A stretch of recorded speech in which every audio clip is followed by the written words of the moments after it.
Shalom bien-aimé, bienvenue sur Christ et toi.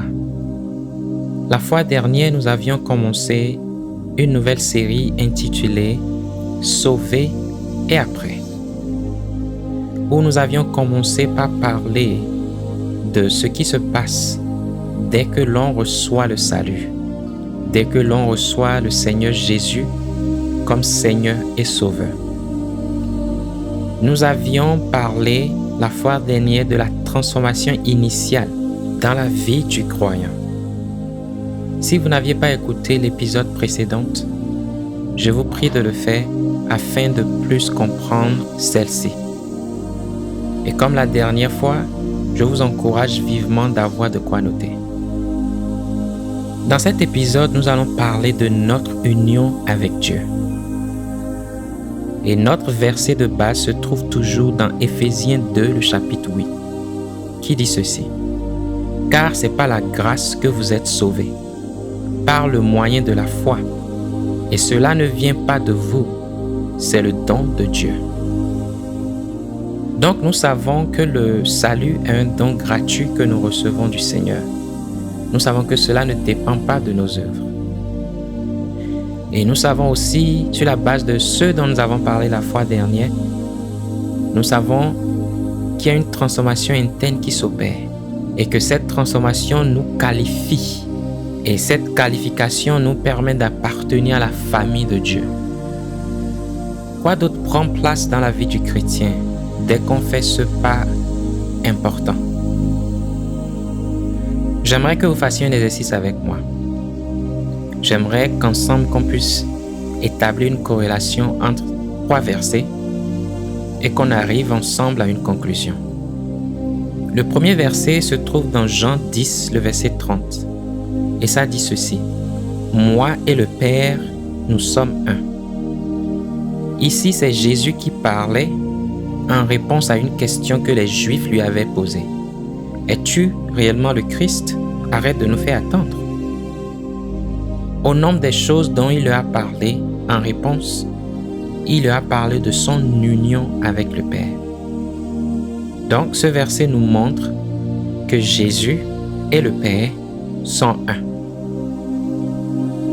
Le second verset se trouve dans 1 Corinthiens, chapitre 6, le verset 17. Et ça dit ceci. « Mais celui qui s'attache au Seigneur est avec lui un seul esprit. » Ici, nous voyons qu'il s'agit de nous. Donc ce verset nous dit que nous sommes un avec Christ. Le premier verset nous a montré l'union de Christ avec le Père. Celui-ci nous montre notre union avec Christ. Donc vous pouvez voir qu'il y a déjà une corrélation importante, une relation importante à établir. Déjà avec ces 2 versets, la Bible nous montre que Christ est un avec Dieu. Et la Bible nous montre que nous devenons un avec Christ. Donc ce qui voudrait dire qu'automatiquement, nous sommes unis à Dieu. Au travers de Christ, Dieu a rétabli notre union avec lui. Lisons maintenant le 3e verset. Ce verset se trouve dans Colossiens 2, le verset 9. « Car en lui habite corporellement toute la plénitude de la divinité. Vous avez tout pleinement en lui, qui est le chef de toute domination et de toute autorité. » Je relis. « Car en lui habite corporellement toute la plénitude de la divinité. Vous avez tout pleinement en lui, qui est le chef de toute domination et de toute autorité. » Quand l'on parle de la plénitude, on parle de l'état de quelque chose qui est complet. On parle de quelque chose qui n'est pas partiel. Donc ici, la Bible est en train de nous révéler que Dieu n'habite pas en partie en Jésus. Et si c'est le cas, que Dieu, dans sa totalité, habite en Christ et qu'il est un avec Christ, et que nous sommes un avec lui, ça voudrait dire par conséquent que Dieu dans sa totalité habite aussi en nous. Ce qui voudrait dire que des critères importants de sa nature se trouvent aussi en nous, n'est-ce pas? Ce qui voudrait dire que si on est un avec Dieu, on reçoit sa nature. Et si c'est le cas, ça voudrait dire que la perfection de Dieu, puisqu'on est un avec lui, sa perfection devient aussi notre portion. Ça voudrait dire que sa puissance devient aussi notre portion. Ça voudrait dire que ses attributs deviennent aussi notre portion. Parlons un peu de la perfection. Notre esprit étant uni avec Dieu, et étant donné que nous avons reçu sa nature, notre esprit reçoit sa perfection. Je suis sûr que beaucoup d'entre vous se posent la question de savoir, si j'ai reçu cette perfection, pourquoi est-ce que ma marche avec lui est aussi décevante que ça? Peut-être que certains comptent déjà le nombre de péchés qu'ils ont déjà commis cette journée, essayant de se convaincre qu'il n'y a rien de parfait à leur sujet. Eh bien, laissez-moi vous expliquer cette vérité-ci. La transformation interne dont on a parlé la dernière fois, comme on l'a démontré selon la parole de Dieu, ne peut venir de la force humaine. Cela vient de Dieu. On a démontré ce pourquoi c'est le cas. Cependant, nous avons une responsabilité. C'est notre devoir de pouvoir ajuster notre marche quotidienne pour qu'elle s'aligne avec cette perfection de Dieu que nous avons reçue dans notre esprit. La question serait maintenant, comment ajuster notre marche? Comment y parvenir? Et la réponse est très simple. Nous arriverons à le faire en nous soumettant aux voies de Dieu, c'est-à-dire sa parole et l'orientation de son esprit. Quand vous soumettez vos pensées à la parole de Dieu, elles se renouvellent. Écoutez, quand vous êtes né de nouveau, comme on l'a dit la dernière fois, la transformation qui s'opère est interne. Donc, il est indispensable que nous enseignions à nos pensées les nouveaux principes par lesquels elles doivent fonctionner. Ceci est une étape essentielle, sans laquelle vous retrouverez sans cesse dans des frustrations. Aujourd'hui, vous tenez bon, demain, vous tombez. Vous vous retrouvez dans un péché contre lequel vous vous battez constamment et vous n'arrivez pas à vous en séparer. La réponse est très simple. Apprenez à vos pensées les nouveaux principes qui régissent cette nouvelle vie. Chaque pays a une constitution, n'est-ce pas? Quel que soit là où vous êtes, le pays a une constitution. Et cette constitution est l'ensemble des lois qui régissent les actions et les droits de chaque personne, chaque citoyen. Quand vous quittez votre pays et vous allez dans un autre pays, vous ne vivez pas dans ce nouveau pays-là sur la base des règles de votre pays, n'est-ce pas? Mais par contre, vous apprenez à vos pensées à suivre maintenant les nouvelles règles de ce nouveau pays-ci.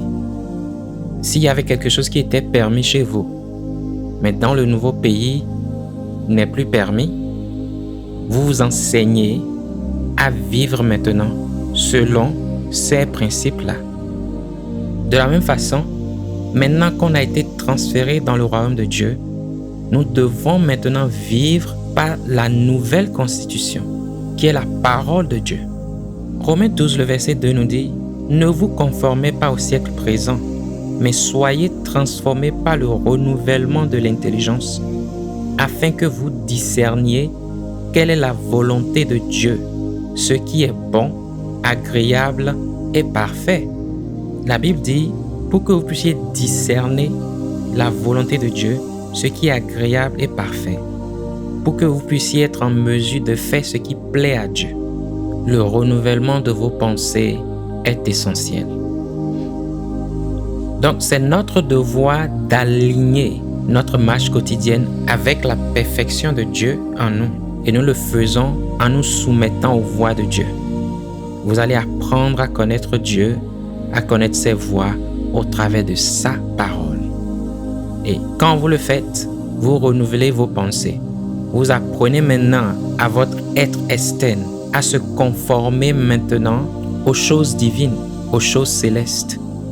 Pas aux choses de ce monde-ci, pas aux choses de ce siècle-ci, mais aux choses qui viennent d'en haut. Galates 5, le verset 16 au verset 17 nous dit ceci. Je dis donc, marchez selon l'esprit, et vous n'accomplirez pas les désirs de la chair, car la chair a des désirs contraires à ceux de l'esprit, et l'esprit en a de contraires à ceux de la chair. Ils sont opposés entre eux, afin, écoutez cette partie-ci, afin que vous ne fassiez point ce que vous voudriez. Vous voyez? C'est-à-dire, afin que vous ne viviez point selon les désirs de votre chair. Laissez-moi vous poser cette question. Comment pouvez-vous désobéir à la chair si vous n'enseignez pas à vos pensées le nouveau chemin au travers des principes de la Bible? Le renouvellement de nos pensées au travers de la parole de Dieu est indispensable pour une vie qui glorifie Dieu. Un autre attribut dont j'aimerais qu'on discute, c'est la puissance de Dieu. Nous avons vu si nous sommes un avec Dieu. Ça voudrait dire les attributs qui définissent Dieu sont aussi en nous. Et nous avons cité quelques-uns. Nous avons parlé de sa perfection qu'on vient de développer. Maintenant, nous allons parler de sa puissance. Si nous avons Dieu dans sa plénitude, nous avons aussi alors sa puissance en nous. Et cette puissance est disponible à travailler dans nos vies et à faire au-delà de notre entendement. Lisez avec moi Éphésiens 3, le verset 20. Or, à celui qui peut faire par la puissance qui agit en nous, écoutez bien, par la puissance qui agit en nous, infiniment au-delà de tout ce que nous demandons ou pensons. À lui soit la gloire dans l'Église et en Jésus-Christ, dans toutes les générations, au siècle des siècles. Amen. Vous avez vu? À celui qui peut faire, par la puissance qui agit en nous, infiniment au-delà de tout ce que nous demandons ou pensons. Donc, nous savons que cette puissance agit en nous, n'est-ce pas? La puissance de Dieu agit en nous. Maintenant, dites-moi, qu'est-ce qui se passera quand de façon constante, vous faites une déclaration comme celle-ci? Dans le nom de Jésus, je déclare que la puissance de Dieu en moi circule dans mon corps et anéantisse cette maladie qui me dérange. Et vous mentionnez la maladie. Quand vous le faites de façon consistante et vous déclarez que la puissance de Dieu en vous agit, que pensez-vous se passera?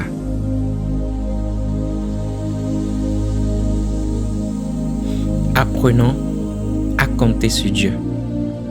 Apprenons à compter sur sa puissance en nous. Devenons conscients du fait que la puissance de Dieu vit en nous.